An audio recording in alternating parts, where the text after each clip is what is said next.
Hey, hi friends.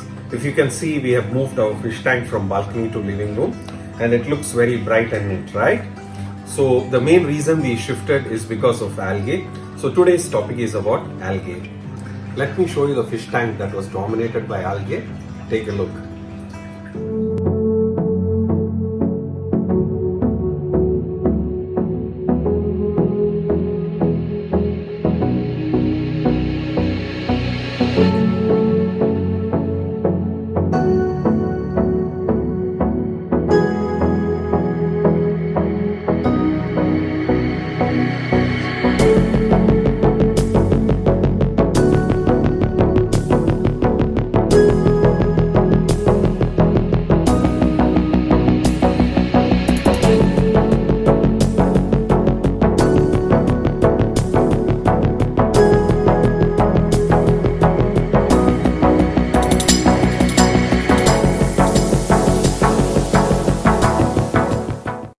To resolve the algae issue, you need to understand how it grows first, right?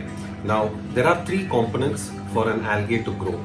Number one is light, number two is the nutrient in the water, and finally the water itself. In my scenario, we moved the tank inside to cut the excess light. Now you may have a question in your mind, if I keep the tank inside, won't the algae form? It will form if your lighting is on for a longer duration.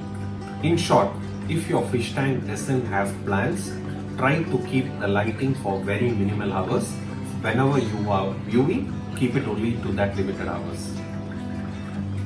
You may also want to invest in one of these 24 hours time switch.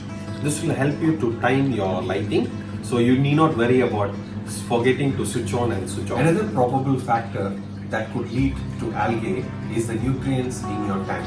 Now, how does the nutrient come to your tank? Is by you feeding the fish.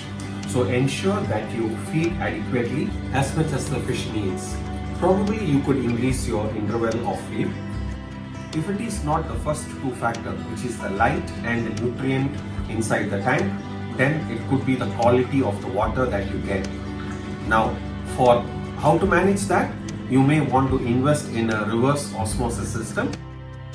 Now that you've understood the components that could lead to algae, there will definitely be a certain amount of algae that will be there in the tank. Now, to manage it, you could invest in a cleanup crew. Now, what is a cleanup crew? Cleanup crew are those members in the fish tank which help to clean the algae. So you could have snails, you could have suckerfish, you could have clown launch. Clown launch looks very pretty and it also does the task of cleaning the algae from the tank. The last tip that I wanted to share is have a good water flow and keep the water oxygenated by having aerators in the tank.